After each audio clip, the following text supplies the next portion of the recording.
sexy is the... Welcome to Raw is Jericho! The following announcement has been paid for by the New World Order. Listen up, you blind slapnut. If I can be serious for a minute. This is the Flex Network. This is the Flex Network. Flex on them. Flex on everybody. The real reason I came here tonight is because we are live! We are NXT.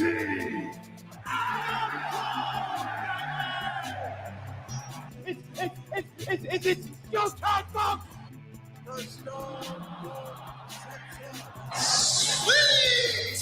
A little bit of the bubbly. The preceding announcement has been paid for by the New World Order. For life. Ladies and gentlemen, boys and girls, children of all the ages, it's Thursday. You know what that means. It's another edition of the Wrestling Week in Review show here on the Flex Network. I am the SnowMan. You see me on these airwaves every single Thursday for the last year. I feel like, I feel like it's been a year, a full year, but maybe a little bit more so. But anyhow, what a week in wrestling we had this past week. Oh my God. We had Vengeance Day this past Sunday. What a takeover that was. Craziness galore. Two Dusty Rhodes Classic tag team tournaments done. We now know who won the men and the women. We had SmackDown, we had Raw, we had NXT, we had AEW Dynamite, and we're on the road to the Chamber, guys. This Sunday, we have another stop on this road to WrestleMania 37 coming up this Sunday. Stacked card right there. Some shocking news that went down on Raw. And even more so, interesting matches made for AEW Revolution. But man, just a lot of big new matches coming up that I cannot wait for. Of course, can't wait for the big IWGP US Heavyweight title match between Mox and Kenta coming up on the 26th. We're under 10 days. We're at 8 days from now. It is going to be fun to see that matchup, finally come to fruition. And damn, it's going to be fun, guys. But let's get into the news, guys, of what's been going on news-wise in the world of professional wrestling. Conan, if you guys remember, Conan, K-Dog, NWO Wolfpack, Filthy Animals from the WCW days, TNA, Impact days, LAX, that LAX right there. Sorry. I got to get my L right. My LAX. He right now is in the hospital right now with COVID related issues right now. So hope that he gets better and gets through this. It would suck to lose K-Dog very much. Best wishes to him. Yesterday we had a piece of wrestling history, be demolished to a point. The home of WrestleMania 4 and 5, Trump Plaza, was demolished yesterday down there in Atlantic City, New Jersey. Yeah, that casino has been sitting vacant since 2000, since its closing in 2014. It held some, very memorable wrestling moments in there for the two pay-per-views that they were there for. WrestleMania 4 with the World Wrestling Federation heavyweight title tournament that ended with Macho Man beating dig it, the $1 Million Man Ted DiBiase in the finals. That's where we had Hogan and Andre get the double disqualification in the second round of that tournament. So they were, the two guys who are more than likely going to be in the finals for that tournament to decide who was going to be the new World Wrestling Federation champion, as it was vacant. The two main guys that were going to, thought were going to, one of them was going to be in the finals, ended up being a double DQ. So they both were eliminated in the quarterfinals. So second round, double DQ, moved on. So Ted DiBiase gets the bye in the semifinals. So he only had to wrestle 3 times that night at WrestleMania 4. And then you had Randy Savage, who had to go through a gauntlet of well-known superstars, Ricky the Dragon Butch Reed. I'm sorry, I was looking at Greg the Hammer Valentine. Savage had to face Greg the Hammer Valentine in the second round. One Man Gang, who also had a bye in the quarterfinals, thanks to Jake the Snake and Rick Rude both getting a 15-minute draw as they were both counted out. So that didn't, actually they weren't counted as a draw. They didn't move on to the tournament. So One Man Gang got the next round bye.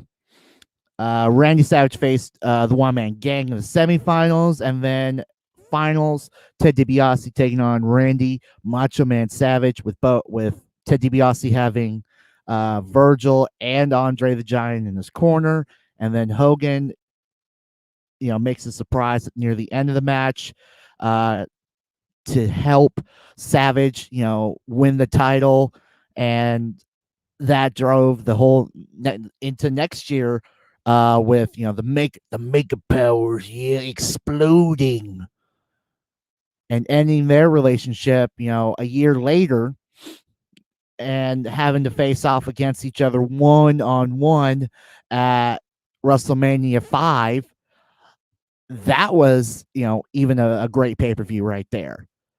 I mean, granted, WrestleMania 4, WrestleMania 4 was all about was the tournament. Literally any besides the Battle Royal with Bad News Brown beating last eliminating Bret Hart at the opening match, there wasn't any other matches besides Battle Royal than the first round tournament matches. Ultimate Warrior beating Hercules in a one-on-one match, non-tournament related. 3 quarterfinal matches. Then we had Bruce Barber Beefcake beating Honky Tonk Man, one-on-one for the Intercontinental title, even though the title didn't change hands, thanks to Honky Tonk Man losing by disqualification, retaining the title. 6-man tag with the Islanders, Haku and Tama, and Bobby the Weasel Bobby Heenan. Sorry, I couldn't say it right. I was like, I have to replay in my head to hear, be able to say it right. Beating British Bulldogs, Dave Boy Smith and Dynamite Kid and Coco Beware in 6-man tag. And then the only semifinal match of the tournament because of the bye, with Ted DiBiase moving on and getting the bye to the finals, Savage versus One Man Gang, and then Demolition beating Strikeforce for the tag team titles, and then the tournament finals. So that was, a 16 matches that entire night at WrestleMania 4. 16 matches. Holy heck. You couldn't say for certainty that was just going to be a great night to watch, matches that night back in 88. You get 16 matches now. in the modern age, it's like, oh my God, when is this night going to end? I mean, unless it's great action, 16 matches in one night. Holy hell. And then, of course, the following year, WrestleMania 5, with being, the second time that in a row that a WrestleMania has been held in, the only time I would think that 2 years straight that, actually, let me rephrase that. Outside of the inaugural WrestleMania and WrestleMania 2, if memory serves me correctly, for locations, because WrestleMania 1 was at MSG, WrestleMania 2 was at MSG, Allstate Arena, and the LA Coliseum, or LA. Oh God, I know it was in LA for the second one.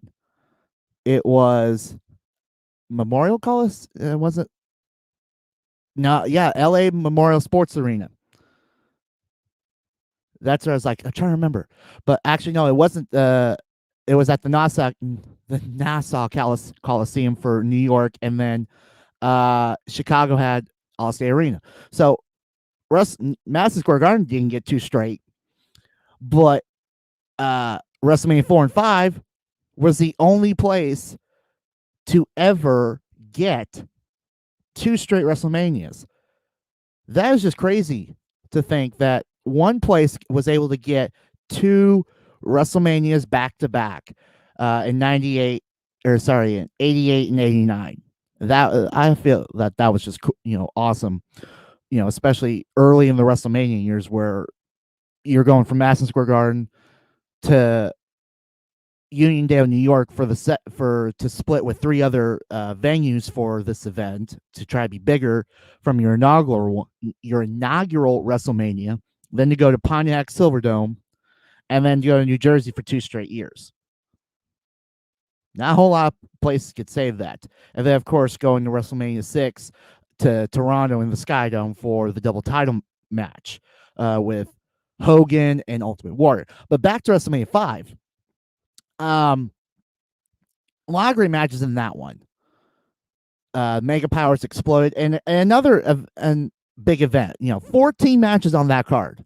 Hercules, King Haku, the Twin Towers, the Rockers in a tag team match, Beefcake versus Ted DiBiase, 1-on-1, the Bushwhackers taking on the Fabulous Roginos, Perfect being the Blue Blazer, aka Owen Hart, rest in peace, and Mr. Perfect, Demolition, Powers of Pain, in a handicap, and Mr. Fuji handicap match for the tag team titles. Dino Bravo, Ronnie Garvin, Brainbusters, Arn Anderson and Tully Blanchard defeating Strikeforce tag team match. Jake the Snake Roberts, Andre the Giant with Big John Studd as the special guest ref. Hart Foundation versus Greg the Hammer Valentine, and Honky Tonk Man in tag team action. IC title up for grabs. Rick Rude, Ultimate Warrior, Bad News Brown versus Jim Duggan. Red Rooster being Bobby the Brain Heenan, even though that was literally a 31-second match, just like that. And then, of course, the big matchup for the World Wrestling Federation title, Hogan versus Savage. Man, that was a stacked card, guys. I mean, yeah, if you go back now and you look at like how long did it last, it's like, damn, for 16 matches, they like what, two matches did not even break double digit. 2 matches only made it past 10 minutes, made it to 10 minutes or more. Everything else was either 9 minutes or under a minute. One match was only under a minute. Everything else was above at least was 3 minutes or more. So that's just crazy to think, especially nowadays. If you go back to recent WrestleManias and look at the difference between now and then, you're going to see a vast contrast of what different times and styles and everything, you're going to see a lot of differences with everything. But yeah, so Trump Plaza is now gone. Up there at Atlantic City,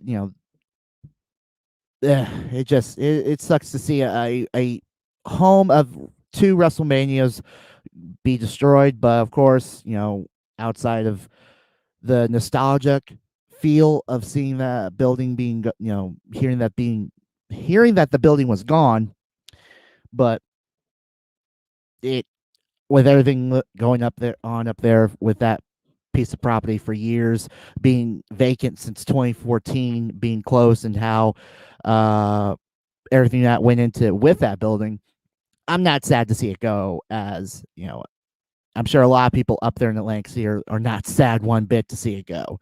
They're like, thank God we got rid of it. But moving on, if you watched Raw this past week, you heard in a weird way during the Lacey Evans versus Lacey Evans Peyton Royce tag team match between Lacey, Peyton, and Charlotte and Asuka tag match, that Lacey is announcing she's pregnant. Yeah, I really don't know how to take this, to be honest. I mean, on the one hand, you're announcing it during a match. I mean, the fact that you're number one, you're in the. It's kind of hard to not believe you that you're pregnant. Now, I don't want comments saying, "Oh, she's legitimately pregnant," or "This is story." It's like, I don't, don't call me out for being, optimistic here, because again, guys, this is wrestling, and if you're gonna do something during the show, like middle of the show, or early on in the show, and you're gonna, say, unless it was like Becky Lynch, who legitimately, she was the Raw Women's Champion, she had to vacate, and she left. But I wouldn't be surprised come Sunday at the Elimination Chamber, as technically she is still in the match for the Raw Women's title against Asuka, that she just pulls the wool over everyone's eyes to avoid Charlotte on Raw. And this is just a big, work, a shoot, just to a work for everyone to be like, haha, I avoid Charlotte again, and now I'm going to get the Raw Women's title on Sunday.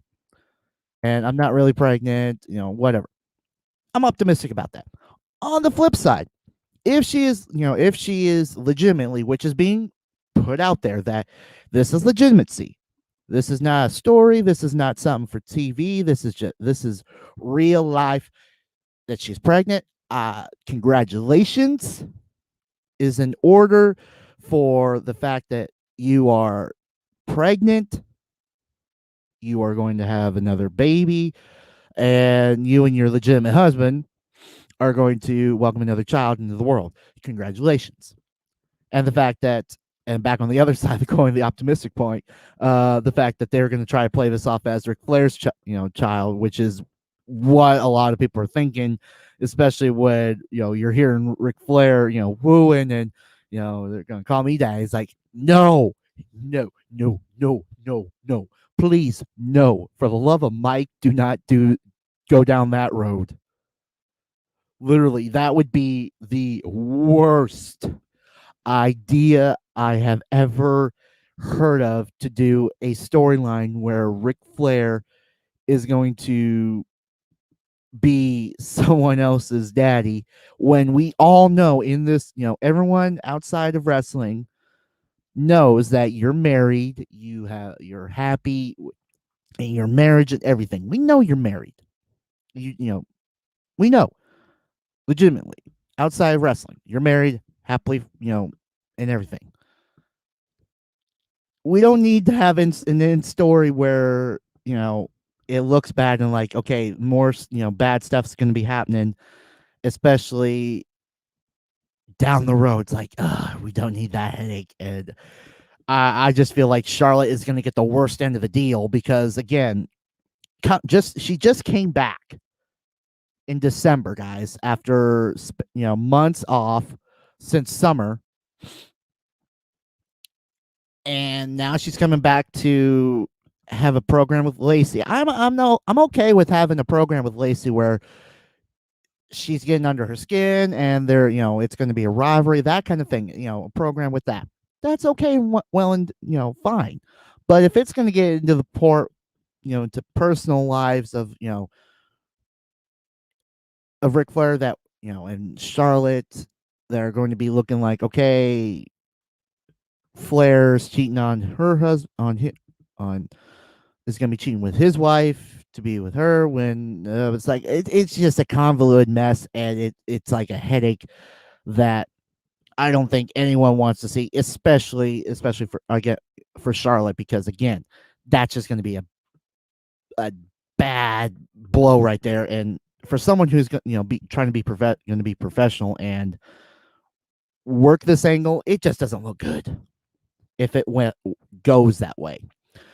So, but we're going to push that to the back burner, because if she is legitimately pregnant, which a lot of people are saying it's being put out there that she is legitimately pregnant. Congratulations, Lacey Evans, on the pregnancy, and we'll probably see you next year, 2022, maybe, or sorry.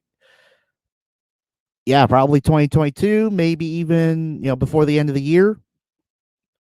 Spring, fall, maybe summerish.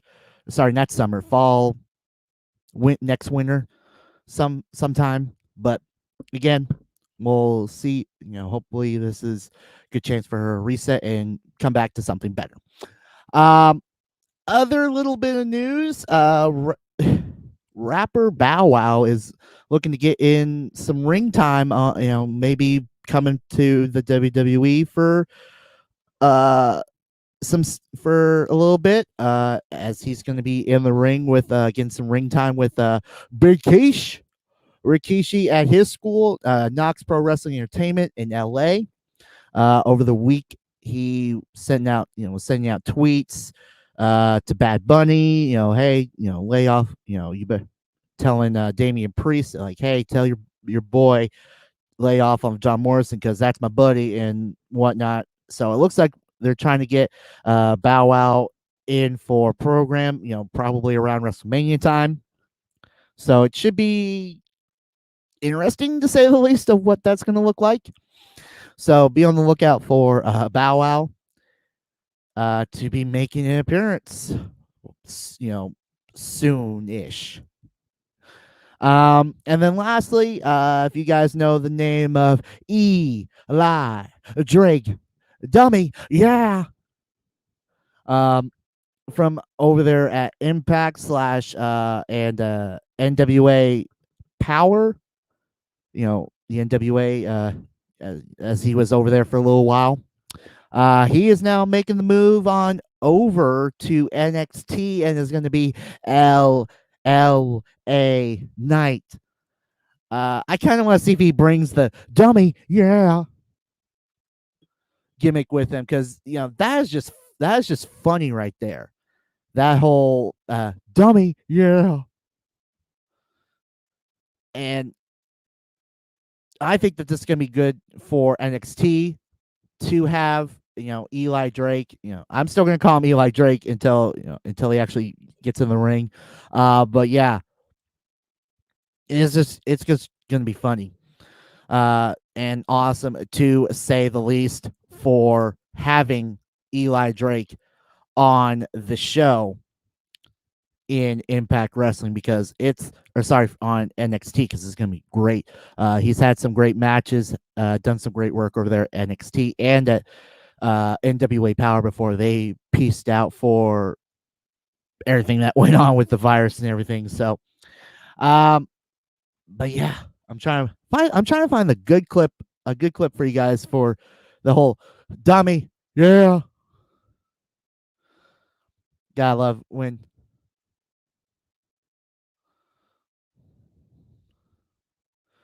because he had a little show called The Fact of Life, and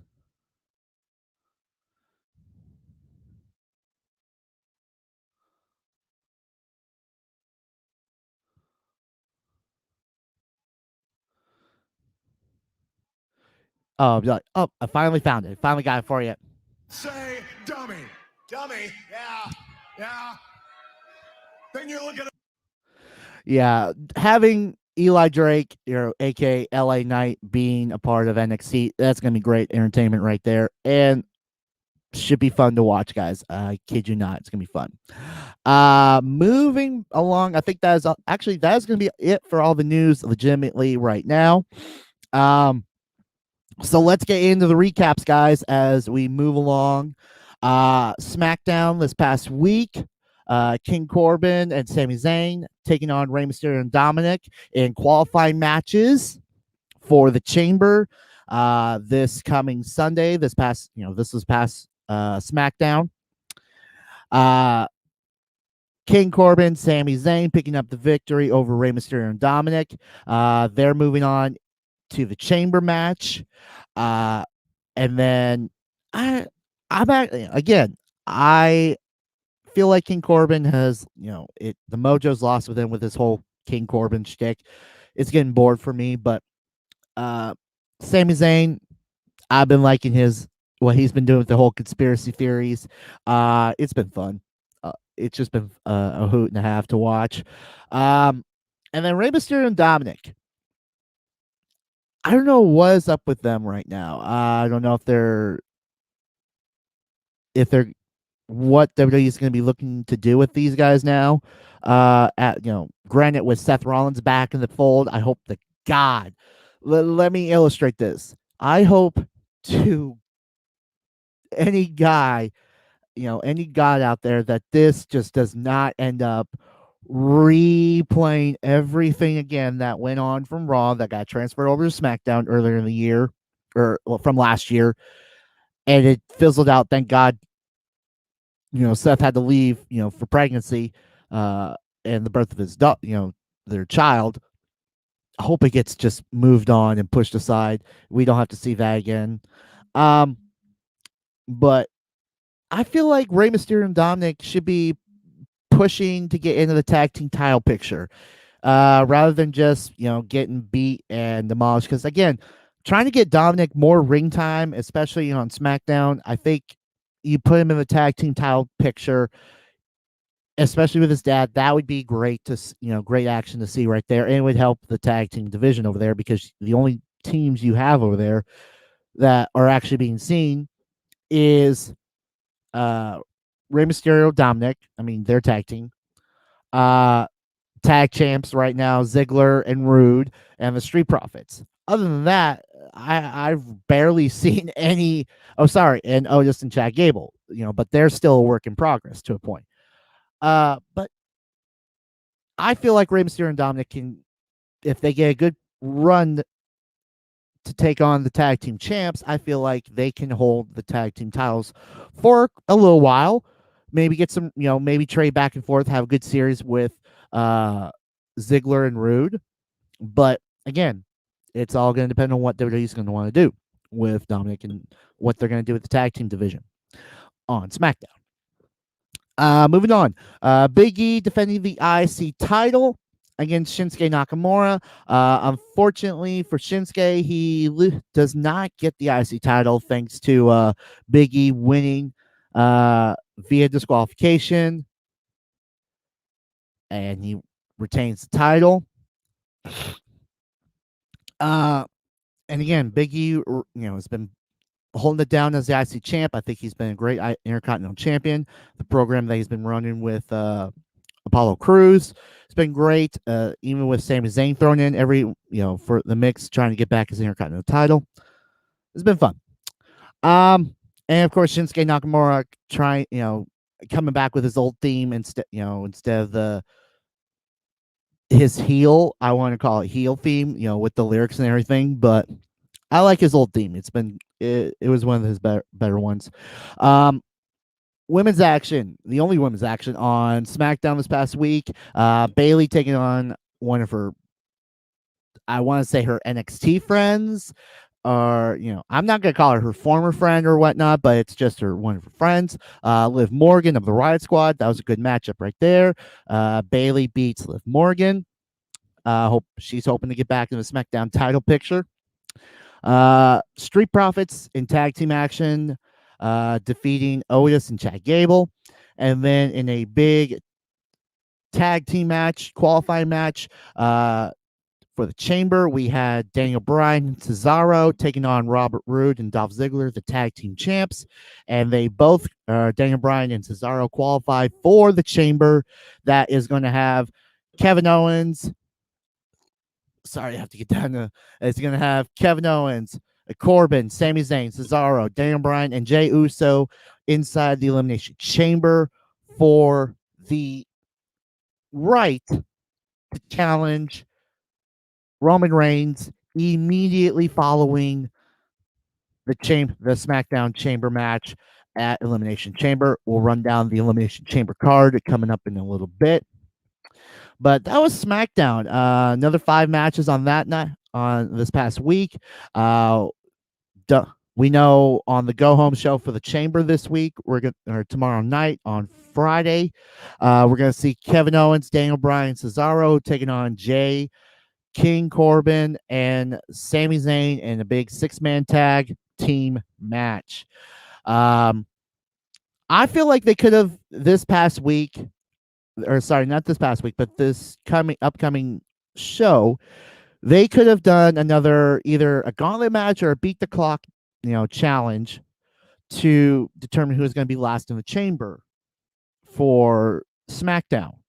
I feel like that they missed the opportunity to do that for this upcoming show on SmackDown, because if on Raw we already know, we're going to talk Raw in a little bit in a few. Raw did a gauntlet match style to determine who's going to be the last man in the Chamber. We know who the last one is going to be. We'll talk about it in a few.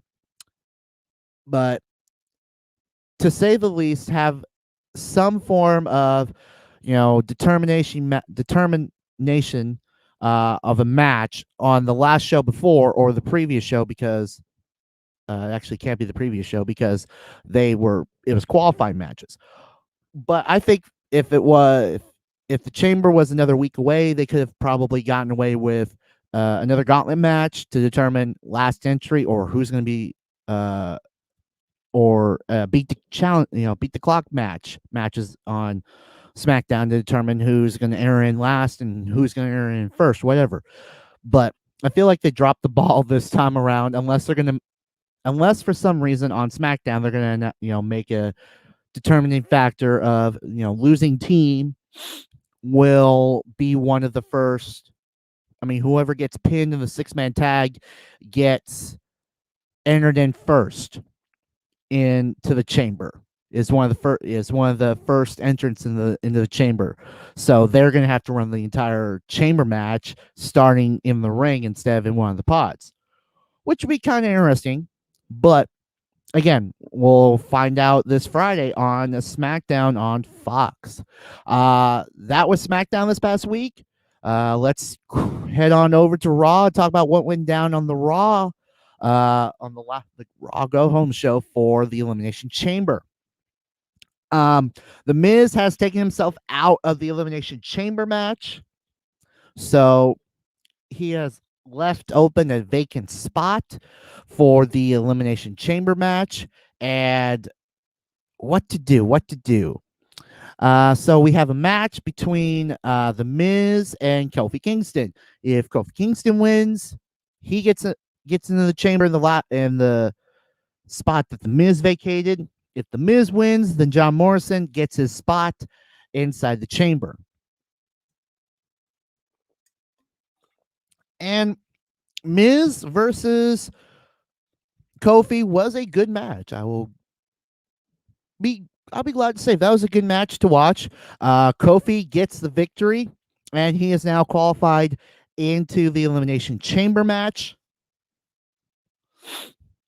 But later in the night, we're going to have a gauntlet match to determine the final entry into the Chamber of who will be entering the Chamber last from the pods.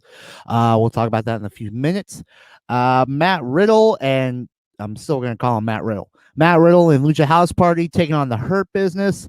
MVP got hurt. If you watched Raw Talk after Raw on the WWE Network, you saw that he came out on crutches as being, is being put out there that he's heading down to Birmingham, Alabama to go check out where WWE, a lot of the WWE athletes go for injuries, severe injuries. They go check out Birmingham, Alabama to get checked out and see what the diagnostics is going to be and what they're going to do next for recovery or surgery. So we'll see if it's serious or not. We'll find out next week. Riddle and Lucha House Party pick up the victory over the Hurt Business. Of course, Charlotte and Asuka taking on Lacey and Evans and Peyton Royce. That ended in no contest due to Lacey well, it should have been Charlotte and Asuka winning thanks to Lacey and Peyton being counted out, but Lacey announcing that she's pregnant, so it ends in no contest. Of course, Kofi and Miz. That was a good matchup right there. Shayna Baszler taking on Lana. And this is a rivalry that's not going to be going away pretty soon. Shayna Baszler picking up the victory via submission, making Lana pass out or tap out. Either one. But Shayna Baszler picks up the victory. And then just make sure that it's not leading to a tag team match at Chamber. Okay, it's not.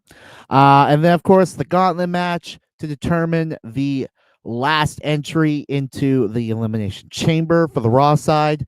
Of course, Drew McIntyre literally running almost the entire gauntlet from from nearly the entire time. Orton getting eliminated thanks to, via count out, thanks to Alexa Bliss popping up and, crazy Alexa Bliss again, just causing distractions. It's like, yeah, okay. And unfortunately, after that, Sheamus comes out, bro kicks, and beats on up his former best friend. And Sheamus wins and is now going to be entered to the chamber for the WWE Championship last. So he will be coming out of the pod last at the Elimination Chamber. That is Raw for the week. I think Raw this past week was actually pretty good. Don't get me wrong, there were some don't care moments.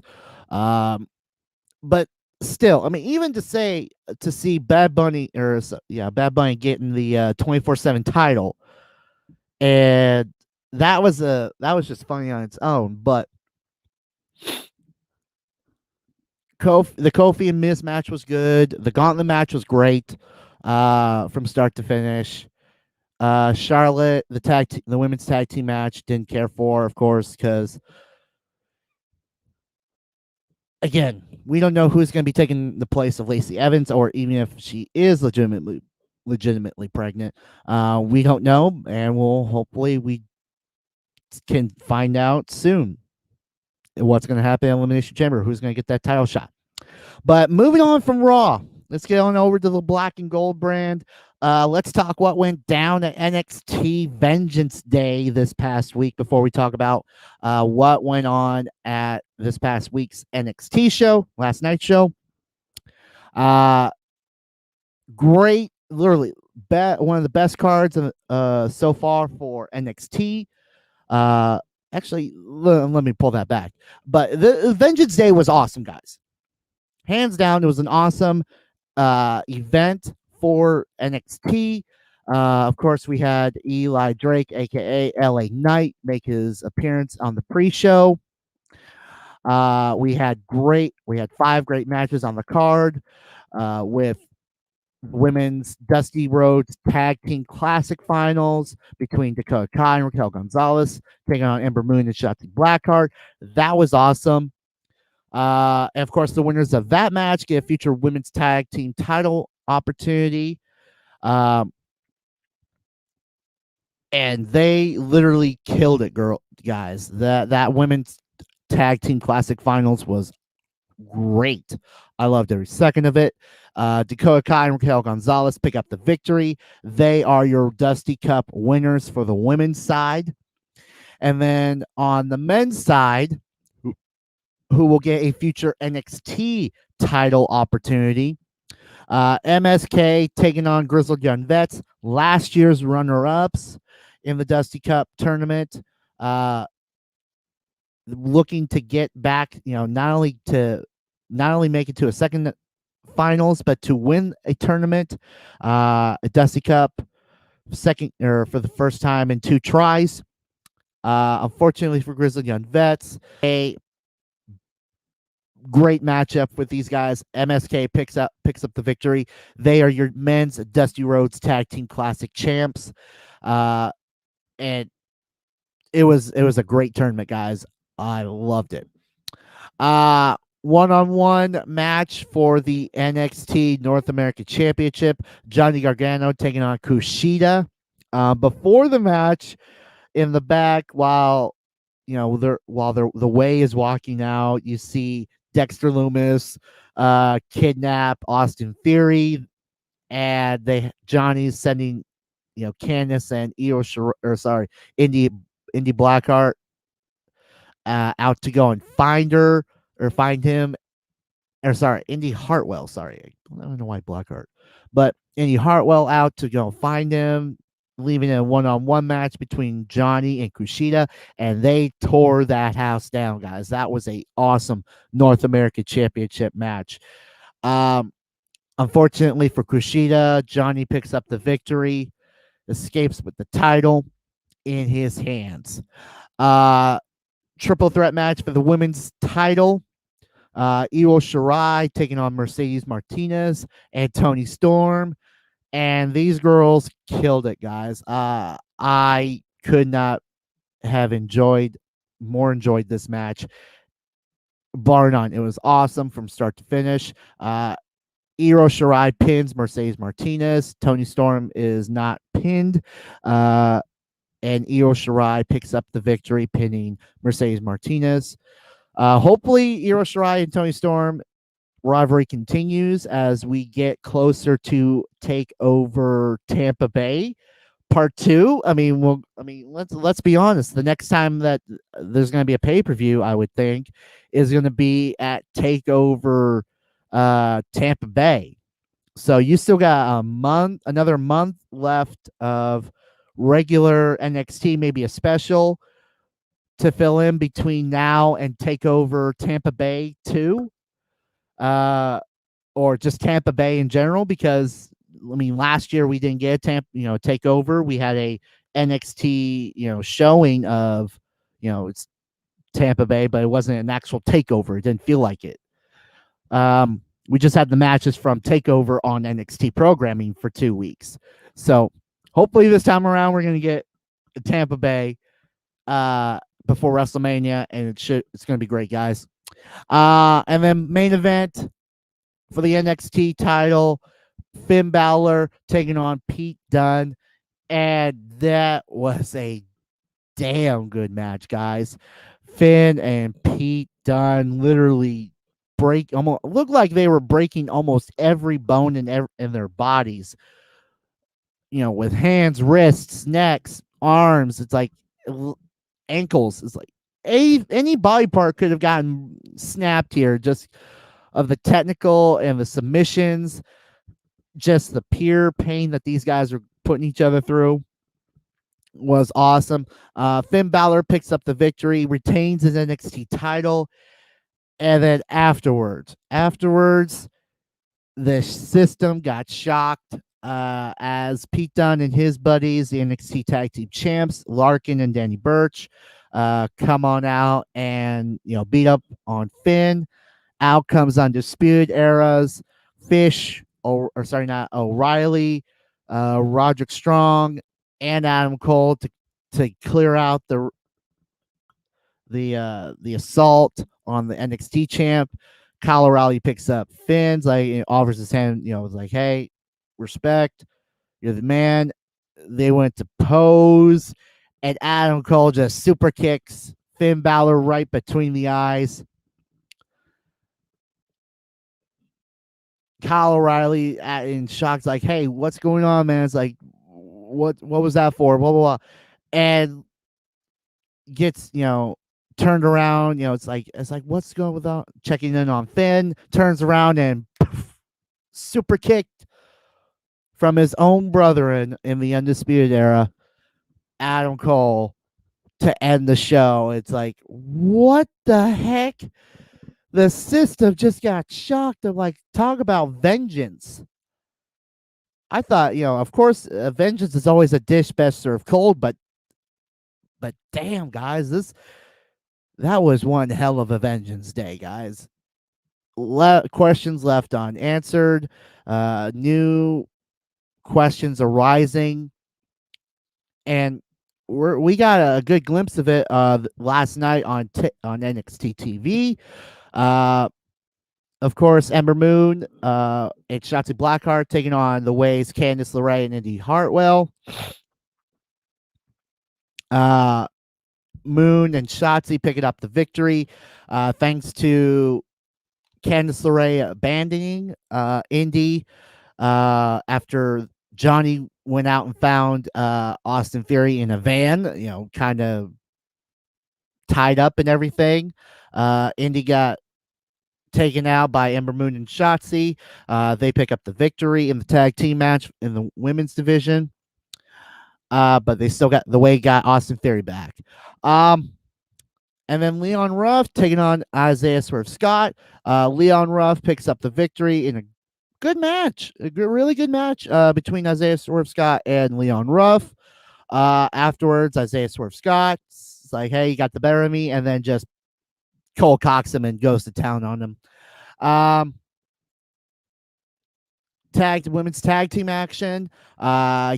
Kane Carter and Casey Catanzaro taking on Jesse Camara and Aaliyah of the Robert Stone brand. Carter and Catanzaro pick up the victory in a great matchup right there on TV. Afterwards, oh shoot, I know I'm gonna say the name wrong. So I have to go back to my notes to make sure I say it right, because I feel like if I say it wrong, then it's like, okay, it's gonna bother me. But nope, not even Pat McAfee, not that. They didn't even put that in. Really? I feel like I have to go to another part. I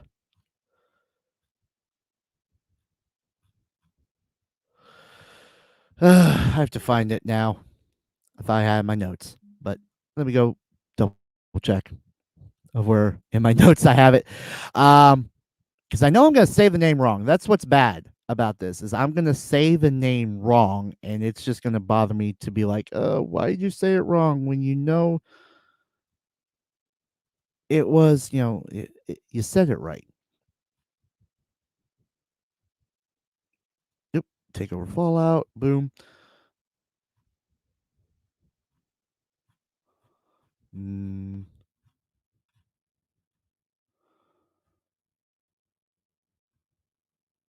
Yeah, it's like trying to find it.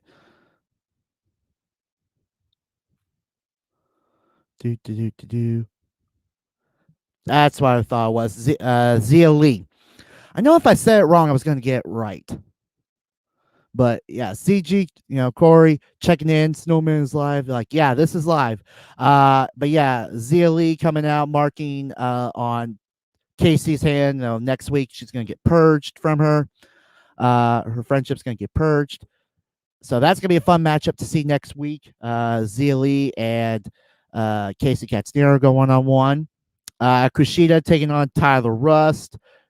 It was a great matchup right there. Kushida picking up the victory thanks to Malcolm Bevins tossing in the towel, saving his part, or sorry, not really tossing in the towel, but calling off the match, saying he taps out, saving Tyler Russ for another fight. And then Zoe Stark debuts on NXT, taking on Valentina Feroz. Okay matchup, right? Actually, it was a good matchup. Zoe Stark looking great in that match. Her finishing move, a flipping knee strike, flipping her opponent over and just raising a knee, like that was an awesome move right there. I see some big things for this girl on NXT in the women's division. It's going to look great. And then main event, Pete Dunne, Danny Burch, and Oney Larkin taking on Finn Balor, Kyle Riley, and Roderick Strong in six-man tag action. This was a great way to end the night on the first show after Vengeance Day, after TakeOver. Pete Dunne, Danny Burch, and Oney Larkin picking up the victory in a great six-man tag. More questions and more answers are being put out there as Adam Cole comes out, attacks his I don't know if we can call him a former brother now, because I don't know if Undisputed Era is going with Adam Cole or Kyle O'Reilly. We don't know what is up with the Undisputed Era, but Adam Cole drops Kyle O'Reilly on his head, with I want to say like a brainbuster-ish suplex on the steel steps, attacks him. Finn Balor distracted, gets taken out by Pete Dunne, and then afterwards, Adam Cole comes back out, looking to get back the NXT title. So a lot of questions and a few answers that are coming out for this show as we're getting amped up for WrestleMania season on the NXT side of the world. It's going to be a fun time to watch NXT. But let's head on over to Dynamite before we wrap up and talk about what's coming up this Sunday at the Chamber. Dynamite this week, we had Hangman Page and Matt Hardy taking on TH2 in tag team action. Afterwards, we get a matchup made for Revolution with Matt Hardy taking on Adam Page. Hangman Page in a one-on-one match deemed a big money match, as the loser will receive the loser's first quarter earnings for 2021. So whatever they make, they will get 100% of whatever they were supposed to get from the loser. So that's going to be a lot of money there, especially since both of them are going to be getting action figures coming out. And that's going to, merchandise sales and everything. That's going to be a lot of money, guys, especially for big money Matt on, I mean, granted, I think he can afford it a little bit, but with another baby on the way, he might want to be wise to start putting in some investments there and have some extra money, for the new kid. But we'll see. In a first round matchup on the American side of the AEW Women's World Title Eliminator Tournament, Rio defeating the NWA Women's Champion, Serena Deb, to advance into the semifinals to take on Thunder Rosa. That is going to be great, guys, in the second round. I cannot wait to see that match. Thunder Rosa taking on Rio in one-on-one action. In that matchup, in the that first round matchup with Serena Deb and Rio, that was great. I loved it. It was fast paced and had some good action in there. Lumbered in another one-on-one match, we had Orange Cassidy defeating Luther, and that was just a quick match. No, nothing really exciting there. Young Bucks defending their tag team titles against Santana and Ortiz. The Young Bucks pulling out the victory. Afterwards, we had the Inner Circle come out and attack. We had an opportunity, Kenny Omega wanted to come out and help his buddies, but didn't, of course, his manager, I would say, Don Callis, comes, it's like, hey, no, I'll send the Good Brothers, Good Brothers. And they just take their time getting out there. And it's like, this is not really looking good. This is creating more of a rift, in the somewhat of the. I'm not gonna really. I'm still gonna call them Bullet Club guys, over here, but the elite version of the Bullet Club over here on America's side, with the Good Brothers, Gallows and Anderson, the Young Bucks, and of course Kenny Omega. And then of course in tag team action, we had FTR defeating Matt and Mike Seidel. And then main event, Jon Moxley, Ray Phoenix, Lance Archer beating Eddie Kingston, Butcher, and The Blade. It's 6-man tag action. And we got a big announcement for the main event at Revolution after the match. And damn, after Kenny and the Good Brothers come on out and attack Jon Moxley, you would have thought Jon Moxley is going to have enough on his plate coming up in 6 days. Guys, you would think he's gonna already has enough on his plate with dealing with Kenta and the IWGP US Heavyweight title. But no. March 7th, AEW Revolution. AEW World titles on the line. Kenny Omega, Jon Moxley, and an exploding barbed wire death match. Holy enchiladas. That is going to be freaking crazy, guys. I cannot wait for Revolution. And for those people who have no idea what an exploding barbed wire death match is, think of it like, and of course, a death match. I don't know if they're going to do this version, but the recent version that I know of for a death match is it's no disqualification, no countouts, no real pinfall or submission, anything. You need to beat your opponent so bad that they do not get up from the count of 10.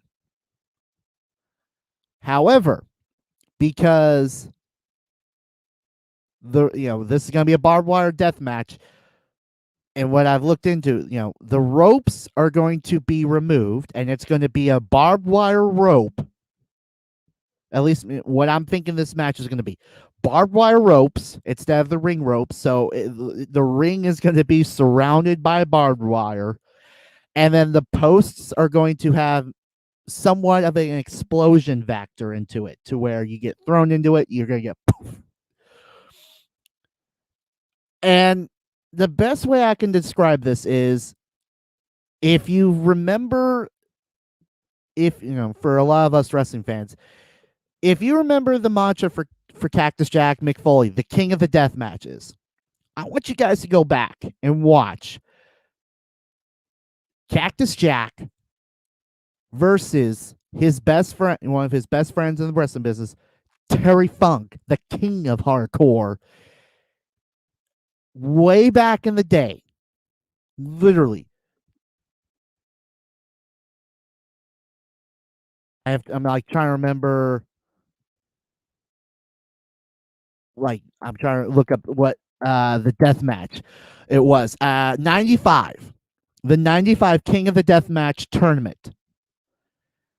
And it was an IWA Kosaka Dream 1995 King of the Death Match finals. Barbed wire rope exploding C4 match. That is my idea of what this match, somewhat the look of it is going to be, to where it's going to be barbed wire ropes exploding, turnbuckles. I mean, to a point, maybe some boards that are going to have some explosions on it, but it's going to be bloody. I have no doubt in my mind that this is going to be a bloody damn good match and a bloody time for both Mox and Omega for the AEW World title. Because who else could pull this match off? I mean, heck, these guys literally killed each other the first time in their one-on-one match. What, AEW All Out or All In?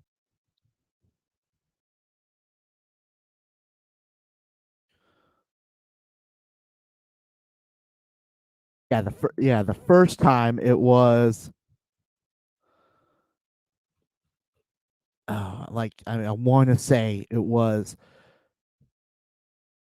All Out, or so. No, it wasn't All Out. It was All In.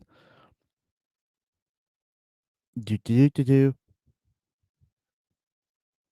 Yeah, All Out. It was at the All Out, back in 2019, and these guys damn near kill each other. I mean, think about it. These guys had a spider webbed barbed wire that they were suplexing each other in too. This was crazy. Actually, no, it wasn't. Wait, was it? Was it all? No, it wasn't all out. I'm like, no, it was Full Gear. I had now just remembered it was that Full Gear. Yeah, yeah, it was an unsanctioned lights out match, which they were literally just killing each other in that match. The spider web, barbed wire brooms, barbed wire bat.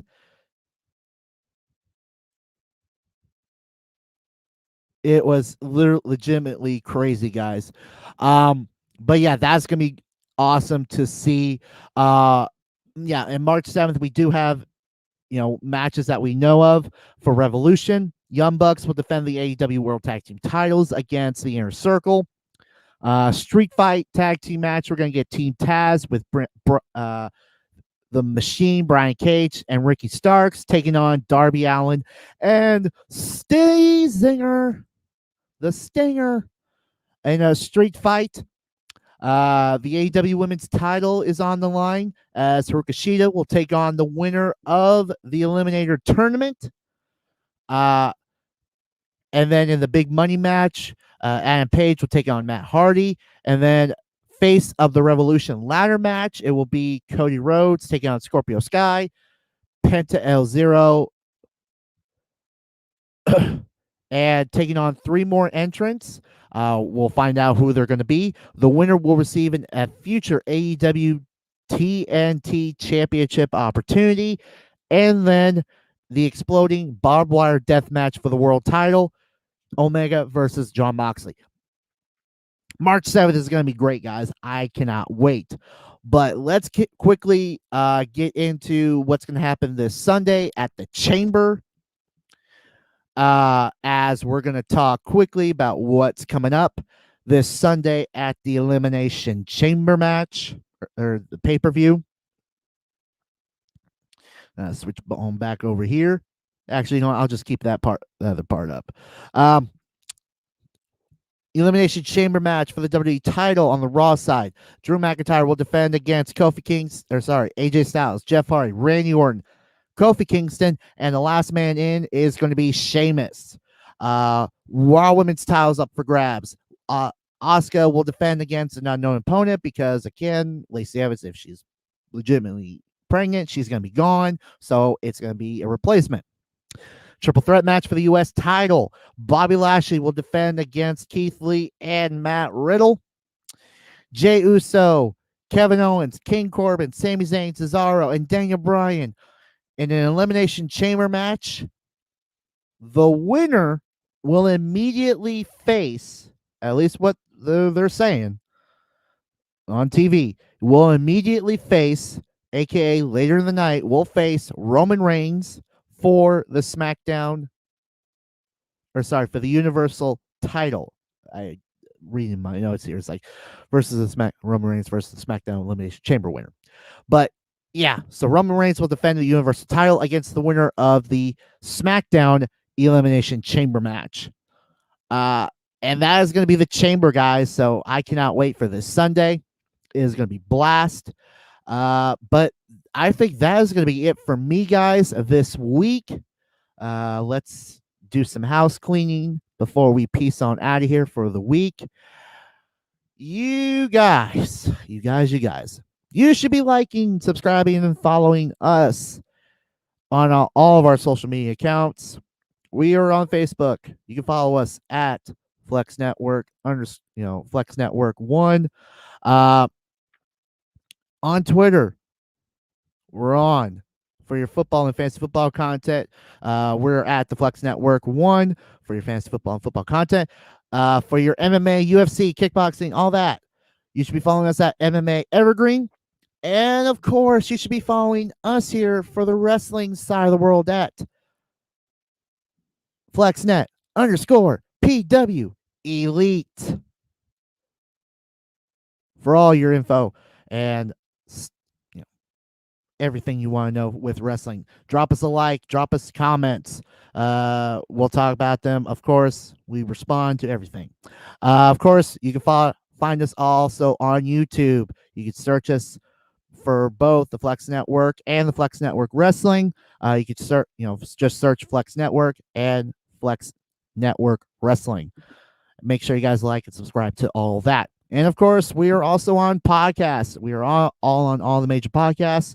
Like and subscribe, drop 5 stars, share us with your friends, your family, your buddies, your coworkers, people you think likes wrestling, people you know who likes wrestling, people you know who like football, sports, just in general.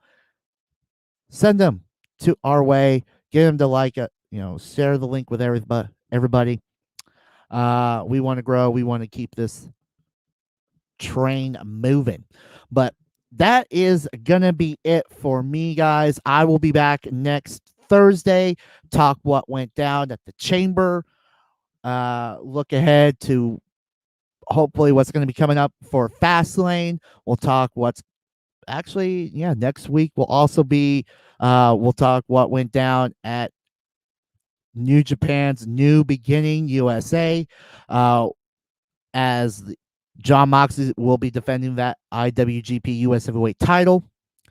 We'll look ahead to Fastlane. We'll look ahead to Revolution, AEW's Revolution, coming up on March 7th. We'll recap what went down on Raw, SmackDown, AEW, and NXT. And I think that's going to be it for me, guys. I will be back here next Thursday, same time, 6:30 Pacific, 6:30 at night Pacific time. And I think that is it for me, guys. So I'm going to get on out of here. I will check you guys later. This has been another edition of the Flex Network Pro Wrestling Week in Review Show. I am the SnowMan, and I will see you guys later. Peace out.